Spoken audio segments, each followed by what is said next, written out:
Conteúdo concreto. Cultura, educação e pesquisa em um papo informal, descomplicando o conhecimento. Olá, você que está aí pelas rampas da UERJ e Imediações. Meu nome é Kleber Pereira e nós estamos aqui em mais um Conteúdo Concreto. Este programa que é feito numa parceria do Audiolab da FCS, né, lá na UERJ. Olha que beleza. Do saladacult.com.br, o site que é nosso parceiro, e também aí da Rádio UERJ, a nossa querida Rádio UERJ, uma parceria que a gente tem para colocar o conteúdo lá. Bem, o programa de hoje vai falar sobre estatística da crise, formação e informação. Essa coisa de trabalhar com os dados e usar viés, a gente vai conversar um pouquinho sobre isso, né? O que isso tem a ver? A gente está vivendo aí no momento em que essa questão de dados é muito importante. A gente geralmente vê isso em política, economia, né? E agora a gente está vendo na pandemia. E se você está aí na cápsula do tempo, em 2049, fique sabendo que a gente estava aqui durante a pandemia e falando sobre como os dados eram importantes. Você agora que está vendo aí os dados históricos em 2049, já sabe que a gente já estava pensando nisso. E para falar sobre isso eu não estou sozinho, não. Pode parecer que eu sei, mas eu não sei, então eu não me arrisquei a falar sozinho. Trouxe para conversar com a gente o Adriano Belisário, jornalista, coordenador da Escola de Dados, pesquisador associado do Media Lab na UFRJ e atuando na investigação de produção de evidências. Adriano, se apresenta, fala com a gente, como é que você está? Tudo bem? Como é que é o teu trabalho lá? Oi, pessoal. Bom dia. Obrigado pelo convite, por receberem aqui para compartilhar um pouco do nosso trabalho. Vou ser breve um pouco nessa apresentação pessoal, depois a gente tem a oportunidade de aprofundar mais. Eu sou jornalista, trabalho com projetos envolvendo tecnologias abertas há um tempo e atualmente estou à frente do programa da Escola de Dados, que é um programa parte da Open Knowledge Brasil, que tem como foco criar, fortalecer esse letramento básico em dados, não só para jornalistas, mas para pesquisadores, para qualquer pessoa, que a gente compreende que é uma habilidade, essa possibilidade de ler criticamente, produzir dados é uma habilidade crucial atualmente e a gente tenta criar modos com que cada vez mais e mais pessoas, mais e mais grupos tenham acesso a esse conhecimento, que isso não fique restrito a grandes corporações, poucas grandes corporações que controlam essa área hoje. Então é isso, obrigado pelo convite e animado aqui para a nossa conversa. Muito bom. E além dele, temos a outra especialista dessa mesa, né? Nós, os outros somos perguntadores de orelhas, mas ela é a especialista também. Eugênia Mota é antropóloga, mestre e doutora pelo Museu Nacional da UFRJ, atualmente é professora do programa de pós-graduação de Sociologia no IESP da UERJ. É pesquisadora do Núcleo de Pesquisa de Cultura Econômica, o NUSEG. Fala um pouquinho de você mais, Eugênia. Diz aí como é que é esse viés teu, como é que é esse trabalho. Conta pro pessoal, dá um alô. Oi, Kleber. Primeiro, obrigada pelo convite para estar com vocês. Bom, eu sou uma antropóloga que estuda números, o que já é uma coisa meio esquisita. Eu trabalho com números já faz algum tempo e a minha perspectiva é o seguinte, é pensar sobre como os números participam da forma como a gente pensa sobre o mundo que a gente vive e, portanto, como é que também influencia a forma que a gente age no mundo. E aí a gente, tanto nós, as pessoas comuns, que não somos especialistas, né, mas também os especialistas. E a última pesquisa que eu fiz nessa área, por exemplo, foi sobre como as favelas são retratadas no Censo Nacional que é feito pelo IBGE, né? Um assunto também super em voga aqui em 2021, né? O nosso censo. Então, o que eu quis mostrar, por exemplo, é como a história da categorização da favela, né, que é chamada no censo de aglomerado subnormal, né, como é que essa imagem sobre favela ela foi produzida ao longo dos anos no censo e quais são os efeitos que isso tem. E mais ou menos o que eu cheguei à conclusão é que, e também acompanhando muitos especialistas sobre números, é que as estatísticas, elas não só elas retratam e procuram retratar uma realidade, mas elas também criam realidades, né? Elas criam essas entidades, como, por exemplo, a favela ou aglomerado subnormal, sobre o que, por exemplo, os governos atuam, em política pública. com polícia, enfim, é um pouco sobre isso, sobre como os números, é sobre isso que eu trabalho, sobre como os números participam da nossa vida cotidiana e real. Muito legal mesmo. E para brilhantar também aí tem o nosso articulista, homem do LPP, né? Alberto Mendes, articulista aí do Conteúdo Concreto. Alberto, obrigado pela tua parceria e pela tua presença. Fala aí com o pessoal, o que você acha desse tema? Olá, pessoal, bem-vindos a todos. Mais uma vez, Kleber, muito obrigado por estar aqui participando, né, desse programa, que já é um programa emblemático, né, um programa que traz para toda a comunidade, não só da nossa universidade, né, mas para todo o país, temas de grande relevância. E como os nossos apresentadores aí, né, já falaram, é um tema que ele por si só, ele já deixa muita pulga atrás da orelha de muita gente, porque quando se fala de números, os números eles podem ser trabalhados das mais diversas formas e podem ser usados para as mais diversas posições políticas, ideológicas, culturais. Então, o número, né, que é algo milenar, né, ele traz aí dentro dele muita coisa boa e também pode ser utilizado para o outro lado, né?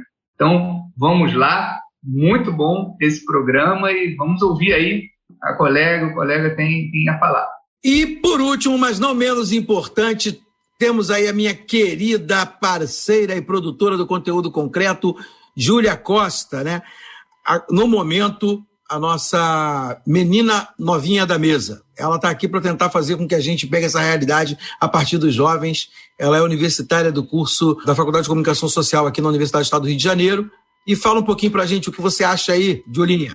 Bom dia, pessoal. Mais uma vez, um prazer estar aqui.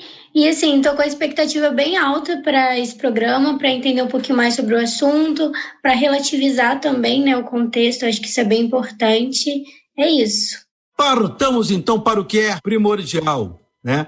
A gente vai tentar falar de maneira direta, né, objetiva para os nossos ouvintes, porque o ouvinte do Conteúdo Concreto ele gosta de receber ciência na veia já diluída. Então a gente vai tentar fazer isso da maneira mais rápida e simples que a gente puder, para que eles possam aproveitar bastante o nosso conteúdo. Gente, me diz uma coisa, e aí começando pelo Adriano, talvez, né? Essa questão dos números, né? Como é que é essa coisa de interpretar números como dados? Existe sempre um viés para poder olhar os números quando você começa a pensar, né, como vai divulgar um número. A gente aprende na faculdade, por exemplo, como fazer o número já sair na hora de aparecer lá na telinha, no formulário, no gráfico. Como é a melhor maneira de apresentar o número? Existe isso? Legal, eu acho que a conversa que a gente teve aqui na apresentação já dá algumas pistas. A fala da Eugênia também eu acho que vai um pouco nesse sentido. Uma coisa que a gente costuma falar sempre e tratar sempre na escola de dados é essa importância da gente entender. Eu acho que no senso comum existe uma visão dos dados ou dos números quase como se fossem representações objetivas da realidade. Se alguém cita um número é porque alguém foi lá, mediu algo que já existia e é um número, né? Contra dados não há argumentos. E o que a gente fala é que não. Na realidade, não existe não só esse viés na leitura ou na forma como a gente interpreta, mas cada conjunto de dados ele também já traduz uma visão de mundo. Porque você tem que fazer escolhas do que você vai medir, como que você vai medir, e sempre que você mede algo, você deixa outras coisas de fora. Então, esse processo da gente conseguir sair de uma realidade complexa, né, da natureza, da sociedade, do universo, da realidade que é complexa, que ela tem muitos fatores interagindo entre eles, a gente consegue só aprender a acessar uma parte dessa realidade complexa quando a gente faz essa abstração para mensurar coisas e produzir dados, a gente necessariamente deixa coisas de fora. Então, eu acho que cada conjunto de dados, né, eles traduzem visões de mundo, traduzem perspectivas e possuem vieses, são inerentemente humanos, no sentido de que não... outra coisa que a gente vive falando é que não tem nada dado nos dados. Os dados não aparecem em árvore, você vai lá e colhe, eles são produzidos. E eles são produzidos por pessoas com erros humanos e podem ajudar a repercutir esse tipo de desigualdades ou vieses que existem na sociedade. Para terminar essa fala, acho que uma dica legal que enfim, eu acho que de documentário é o mais interessante que eu vi recentemente sobre esse tema, estreou recentemente naquele serviço de streaming famoso que vocês devem imaginar, chamado Coded Bias, que é vieses codificados. Numa pronúncia portuguesada é Coded Bias, né? Coded Bias. E é bem legal, fala dessas questões das implicações dos vieses presentes nos dados em termos principalmente de gênero, de raça. E quando a gente aplica algoritmos, inteligência artificial em cima desses dados, sem uma reflexão apropriada sobre essas questões sociais, a gente está repercutindo velhas desigualdades, velhos preconceitos sobre novas roupas tecnológicas. Então, enfim, uma dica de documentário aí que eu acho que é bem legal sobre o assunto. Mas acho que a Eugênia também deve ter ideias, complementações interessantes também. Eugênia, complementa aí, estende um pouco mais já entrando na questão da amostra. Como é que se escolhe a amostra? Como é que faz isso? Eu lembro que eu estudei isso lá, ensino médio, longe, faz muito tempo, mas tinha o negócio de uma amostra na estatística que faz uma diferença absurda. Como é que é isso também?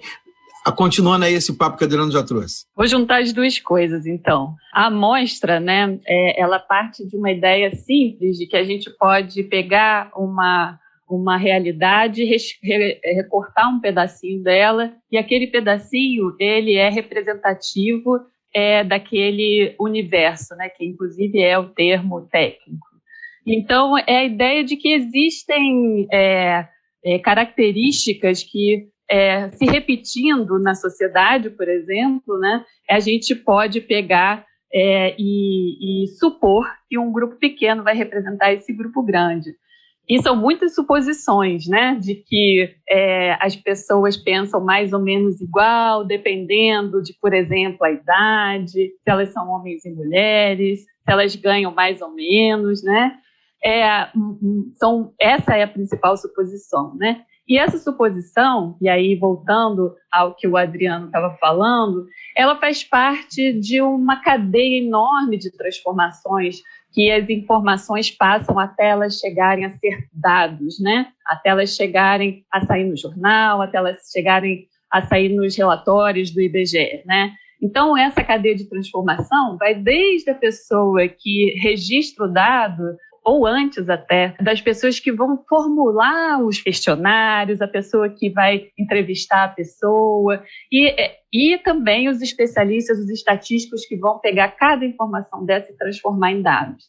E, além de tudo, esses dados podem ser transformados nos gráficos, né, que são a forma em que, em geral, a gente apreende melhor os dados, porque quando a gente vê, né, quando as barras, as curvas durante a pandemia, a gente apreende muito bem uma ideia, a gente olha e aquela ideia chega muito rápido na nossa cabeça, a gente entende que diminuiu, que aumentou, né? Mas, além disso, que tem a ver com o que o Adriano estava falando, os dados não param de se transformar aí, né? Eles não param de se transformar quando eles estão no jornal. Esses dados, eles passam a fazer parte das nossas vidas. Então, a gente pega os dados, interpreta e fala sobre eles, né? E se comporta pensando nos dados, já que, por exemplo, os preços estão aumentando, para falar de dados de economia, então eu vou pensar melhor em como eu vou guardar o meu dinheiro, ou durante a pandemia, se tem muitos casos de contaminação, está melhor eu ficar mais em casa, enfim. Os dados, os números participam também de como a gente vive a nossa vida. Então, eles continuam se transformando e nunca param, na verdade. Porque a forma como a gente usa os dados também vai apresentar, por exemplo, problemas e demandas para serem respondidos pelos jornais, pelas agências do governo. Então, na verdade, né, os dados nunca estão prontos e parados, né? Estão sempre dentro de um processo. E, como o Adriano falou, esse processo é humano, né? ele envolve conhecimento, ele envolve interesses, ele envolve política, envolve afetos e emoções, e evidentemente essa mistura é muito diferente do que a gente imagina de uma realidade estática, e que é imutável e que é inquestionável, né? Alberto, ela falou agora de demandas, né, que a gente tem. Uma das demandas que se apresenta muito, né, é a demanda das políticas públicas, que tem que ser norteadas por algum tipo de informação, e aí muitas vezes isso aí vem desses dados, né? A Eugênia tocou aí no início, a fala inicial dela, sobre IBGE e tal, como a gente pode ver esses dados, e a gente sabe que essa coleta de dados, essa informação de para onde os dados estão indo, como eles são analisados, ditam políticas públicas, né? Como é que você vê isso? Como é que isso é feito? Você acha que as pessoas primeiro pensam na política, depois saem correndo atrás de dados para poder ratificar o que ia fazer, ou corre atrás de dados e aí fala, é bom fazer isso porque os dados dizem que é para fazer. Como é que você vê esse negócio? Eu acho que depende muito de quem está administrando os dados, né? Ou quem está administrando, no caso, as instituições ou os governos, certo? Aí, dependendo de quem está no comando, né, desses dados, você vai ter uma conduta ou outra, né, eu imagino. Então, alguém pode achar que é preciso primeiro investigar para depois criar a política, um outro pode achar que é preciso criar a política para depois investigar, correto? É certo que os pesquisadores, né, têm já uma clareza do que é necessário. Até pelo que eu ouvi do Adriano e da Eugênia, me parece que a lógica ela é um pouco dialética, né? Ela vai ocorrendo em conjunto, tanto uma coisa quanto a outra, certo? À medida que você identifica, você pesquisa novamente, à medida que você tem um novo dado, você retoma, né, a pesquisa, até porque você fez a pergunta para ela aí fundamental da questão da amostra, né? Quer dizer, a amostra, o nome já diz, né? Ela vai apontar algo, né? Ela não vai definir, ela vai apontar. E aí é preciso retomar, talvez, né, ou aumentar o universo da pesquisa, ou realmente fazer, né, um censo. Aí vai depender exatamente de quais os fatores que estão ali colocados. Mas, em termos específico da questão das cotas, eu acho que é um elemento fundamental, né, para a composição dessa política pública. Júlia, como é que é para você, né, que está se tornando aí profissional do jornalismo, essa questão dos dados? Como é que você tem visto isso, aprendido, né? E como é que você interpreta essa questão de ter que olhar para uma estatística e ter um senso crítico dela? Então, eu acredito que, principalmente nesse momento que a gente tem vivido, né, de pandemia e tudo, cresceu muito essa necessidade de relativizar, de olhar a fundo, de procurar contexto e, assim, o senso de precisar de confiabilidade, né, de a informação de fato ser qualificada, de ser produzida dentro de um critério plausível e dentro de um contexto também coerente. Isso é uma coisa que, em mim, particularmente, tem crescido essa necessidade. Acho que também numa era de tanta fake news, né, que vem junto à tecnologia e à internet, informação, o papel do jornalista de procurar, de investigar, de tornar questionável também é fundamental, né? Então, assim, tanto como indivíduo, como profissional em formação, eu acho que tudo isso é uma necessidade emergente, é crescente e, assim, é imperativo, né? A gente realmente precisa agir nesse sentido, a gente precisa buscar forma de tanto ter essa informação como dispor dessa informação para o outro, né? Bem, gente, eu queria agradecer, né, a participação da Eugênia, a participação do Adriano, a colaboração de Júlia e de Alberto. Obrigado aí para vocês que ficaram com a gente também até aqui, que ouviram esse episódio, esse programa. Espero que tenha sido legal para vocês, que vocês tenham tido mais informação, aprendido essa questão dos dados. Acho que fica muito essa questão que os dois especialistas que estiveram conosco falaram, né? É importante, e a Júlia falou, e o Alberto também, é importante se diplomar interiormente em aprender sobre esses dados, né? Não dá para você só puxar e... não, isso é a verdade. Não, tem que ser interpretados e dados têm que ser interpretados. Para você que ficou com a gente, fica com Deus e até a próxima! Conteúdo concreto. Produção Rádio UERJ e Salada Cult. Realização Centro de Tecnologia Educacional, CTE.